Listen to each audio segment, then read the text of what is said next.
జగన్మోహన్ రెడ్డి గారు red book గురించి మాట్లాడారు. అంటే వీళ్ళు చేస్తున్నటువంటి దాడులు, వీళ్ళు వేసినటువంటి విత్తనం ఇదే తరహాలో రేపు వైఎస్ఆర్సీపీ కూడా ప్రవర్తిస్తే నిజంగా ఈ రాష్ట్రంలో రాజ్యాంగం ఉంటుందా? వీళ్ళు మాత్రం ఒక దారిని ఎంచుకున్నారు, కానీ వైఎస్ఆర్సీపీ ఏ రోజు ఆ దారిని ఎంచుకోలేదు.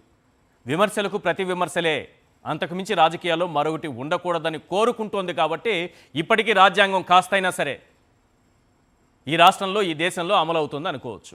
ఒకసారి జగన్మోహన్ రెడ్డి గారు ఏం మాట్లాడారో ఆ బయట ప్లే చేయండి. మీ మంత్రుల ఇళ్లకు, మీ ఎమ్మెల్యేల ఇళ్లకు ఇదే మాదిరిగానే మా వాళ్ళను కూడా పంపించి హత్య చేయించే కార్యక్రమం మొదలెడితే రేపొద్దున రాజ్యాంగం అనేది బతుకుతుందా అని అడుగుతా ఉన్నా. రాష్ట్రంలో లా అండ్ ఆర్డర్ అనేది ఏమైనా ఉంటుందా అని అడుగుతా ఉన్నా. ఎలాంటి బీజం వేస్తూ ఉన్నారు చంద్రబాబు? సిగ్గుతో తలంచుకోవాలా నువ్వు చేస్తూ ఉన్న పనులకు అని చెప్పి చంద్రబాబు నాయుడిని గట్టిగా మందలిస్తూ ఉన్నా.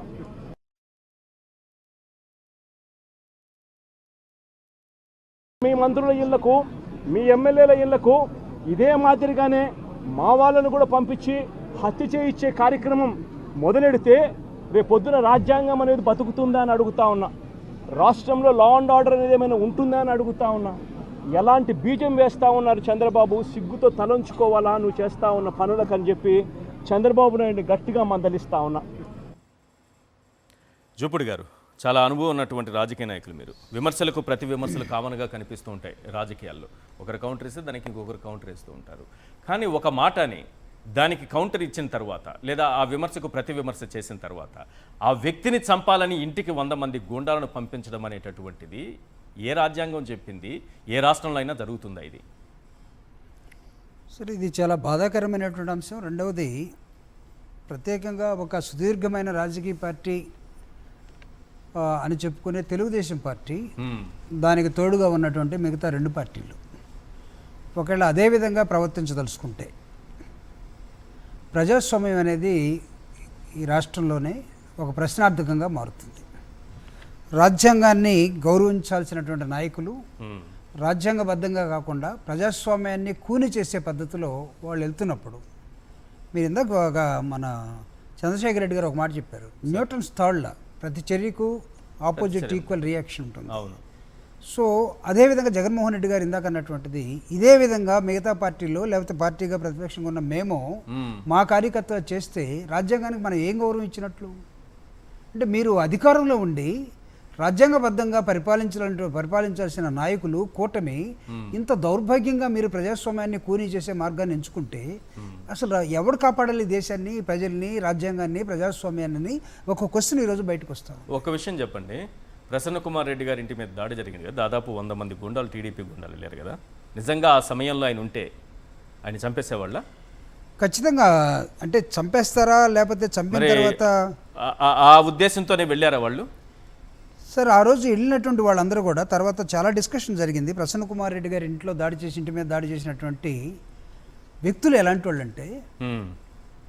అంటే ఒక కరుడు గట్టినటువంటి నేరస్తుల్లాగా చాలామంది తాగి, ఓకే, వాళ్ళెవరు తెలుగుదేశం కార్యకర్తలు లేకపోతే క్రమశిక్షణ ఉన్న వాళ్ళగా కనపడలే. ఒకళ్ళు ఉంటే ఓకే, కరుడు కట్టినటువంటి వాళ్ళు ఎక్కడి నుంచి తీసుకొచ్చారా, లేకపోతే తెలుగుదేశం ట్రైన్డ్ గ్రూపా, లేకపోతే మామూలుగా వేరే ట్రైనింగ్లో ఉన్నటువంటి ఈ గ్రూపా? నిజంగా అతను కానీ దొరుకుంటే, అతను కొడుకు కానీ దొరుకుంటే ఇంట్లో పెద్దాము కాబట్టి వాళ్ళ అమ్మని చూసి చూడనట్టు పోయారు.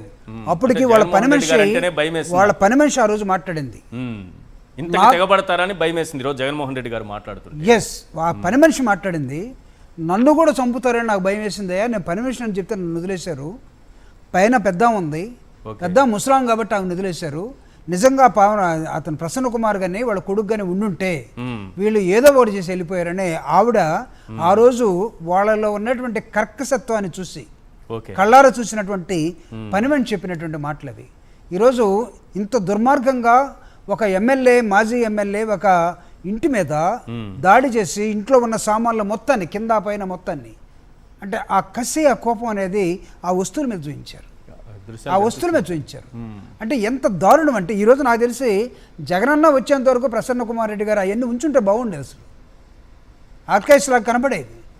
అంటే వీళ్ళ దౌర్జన్యాలు ఎలా ఉన్నాయి అంటే ఇళ్ల మీదకి వచ్చి కొడతారా సార్? ఎస్, మీరు రాజకీయంగా రెండు సభల్లో ఒకరికొకరు విమర్శించుకోండి. లేకపోతే ప్రతి విమర్శ చేసుకోండి. భౌతికమైన దాడులు ఏంటి? దాన్ని కూడా సమర్థిస్తారా? చంద్రబాబు నాయుడు గారు ఎల్లో మీడియా ఇప్పటికీ సమర్థిస్తున్నట్టే కనిపిస్తోంది. నేను అనేది ఇప్పుడు చంద్రబాబు నాయుడు గారు అంటే ఇది ఒక కుట్రపూరితంగా జరుగుతున్నటువంటి అంశం. నెల్లూరు జిల్లాలో ఈరోజు రాజకీయం ఎలక్షన్ ముందు నుంచి వైఎస్ఆర్ కాంగ్రెస్ పార్టీ మనుషులు అనుకున్న వాళ్ళని కొనేయటం, వాళ్ళ వైపు తిప్పుకోవటం, వైఎస్ఆర్ కాంగ్రెస్ పార్టీ అనేవాడు ఈ జిల్లాలో ఎవడో ఉండటానికి వీల్లేదు అనే ఒక దుర్మార్గమైన ఆలోచనలోకి వచ్చినటువంటి ఆ సమయంలో ఈరోజు ఏం జరుగుతుందంటే ఆఫ్టర్ 14 months రాష్ట్రంలో ప్రజల నాడి తెలిసిపోతూ ఉంది. నాడి తెలియనటువంటి ఐ థింక్ అంత అమాయకులని నేను అనుకోవట్లేదు కూటమిలో ఉన్నటువంటి వాళ్ళు. అందుకే మీకు అమరావతిలో 2వ ఫేజ్లో 50,000 ఎకరాలు కావాలంటే నాదెళ్ల మనోహర్ గారు క్యాబినెట్లో ఉండి చాలా సున్నితంగా మీరేం అనుకోకపోతే మాకు కొన్ని భిన్నాభిప్రాయాలు ఉన్నాయి, అన్నిదా భావించవద్దు, మీ 50,000 ఎకరాలకి 2వ ఫేజ్లో మేము సహకరించట్లేదు. రైతులే కాదు కూటమిలో వాళ్ళు కూడా సహకరించట్లేదు. స్టార్ట్ అవుతాయి సార్. ఈరోజు నాకు తెలిసి వాళ్ళు ఒకవేళ జనసేన వాళ్ళు ఎవరైనా ఉన్నట్టయితే దే హ్యావ్ టు రియాక్ట్. గుంటలు జగన్మోహన్ రెడ్డి గారు రోడ్ల మీద ఆయన పరిపాలనలో గుంటలు ఉన్నాయని చెప్పి పరిపాలనలోకి వచ్చిన తర్వాత మాసికలు వేయడానికి వచ్చినట్టు మాసికలు నేను ఎందుకు అంటున్నా అంటే గుంటలు పోర్చడానికి వచ్చేది R&B వాళ్ళు ఎవరో ఒకరు గ్యాంగ్ మ్యాన్లు ఎవరు ఉంటారు రోడ్డు వేసేవాళ్ళు. మాసికలు వేసేవాళ్ళు ఏంటంటే చినిగిపోయిన చొక్కాలని ఇంకో గుడ్డ పెట్టి దాని వెనకాల గుండ్రంగా చుట్టేసి చేసే మాసికలు వేసే బ్యాచ్ అవుతుంది. ఇది నేను విజయవాడ నుంచి తెనాలి తర్వాత గోవర్ధన గారని మాకు ఒక బుద్ధిస్ట్ ఉన్నాడు, మా అంబేద్కర్ రైట్, ఆయన బావిలైతే చూడటానికి పోతా ఉంటే అక్కడ ఒక గ్యాంగ్ మ్యాన్ అడిగాను, రోడ్డు సగం మొత్తం వేయకుండా అక్కడక్కడ వేసుకుంటూ వెళ్ళిపోతూ ఉన్నారు, ఏం చేస్తున్నారంటే మాసికలు వేస్తున్నావు అన్నాడు. ఇప్పుడు ఇందాక చంద్రశేఖర్ రెడ్డి గారు చెప్తున్నాడు మేము తీసిన గుంటలన్నీ మళ్ళీ సాయంత్రాన్ని ఊడుస్తా ఉన్నాం, మీరు చూడండి రాసుకోండి నేను చెప్తున్నా. If anybody is available from Sakshi cameraman ask them to that ఆ గుంటల దగ్గరికి వెళ్ళమనండి. ఈరోజు తీసిన గుంటలు సాయంత్రానికి పూడ్చారా, రేపు కూడా అలా ఉండబోతున్నాయా?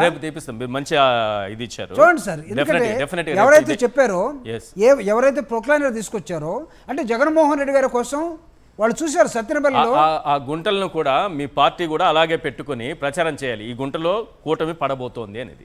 వారు తవ్విన గోతిలో వారే పడబోతున్నారు, వారు తీసిన గోతిలో. మీరు ఇందాక అన్నారు అవును ఎవరు గోతి వాళ్ళు తీసుకుంటున్నారని. కానీ కరోనాలో పాపం గోతులు కూడా తీయకుండా ప్రొక్లైనర్లు తీసేసి మనుషులు తీయాల్సిన అవసరం లేకుండా వచ్చింది.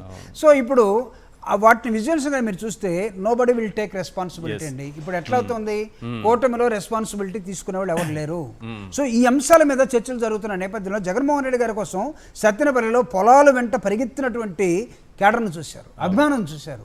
అదేవిధంగా ఆ సర్వీస్ రోడ్లో కూడా పరిగెత్తారేమో మోటార్ బైకు ఎవరన్నా నాకు తెలిసి దానిలో కూడా పడిపోయి ఉండొచ్చు. ఎందుకంటే వాడు పొలాల నుంచి వచ్చినట్టు ఇక్కడ గుంటుందని తిరిగిపోవచ్చు. జగన్ చూడాలని ఆతృతతోటి ముందుకు వచ్చేవాళ్ళు కొంతమంది పడిపోయి ఉన్నారు అనుకోండి, వాడు ఖచ్చితంగా ఏదో ఒకటి ఇరిగి ఉంటుంది. కాబట్టి ఈ గుంటల్ని పూడ్చే కార్యక్రమాన్ని పవన్ కళ్యాణ్ గారు అర్జెంటుగా తీసుకోవాల్సిన అవసరం ఉంది. ఈ డిబేట్లో ఆయన ప్రస్తావన కూడా అనవసరం, కానీ కాస్త అప్పుడప్పుడు ప్రశ్నిస్తానని చెప్తుంటాడు కదా. ఇలాంటి ఏమైనా ప్రశ్నకు సమాధానం దొరికితే చేయమని కూడా చెప్తా ఉన్నాను.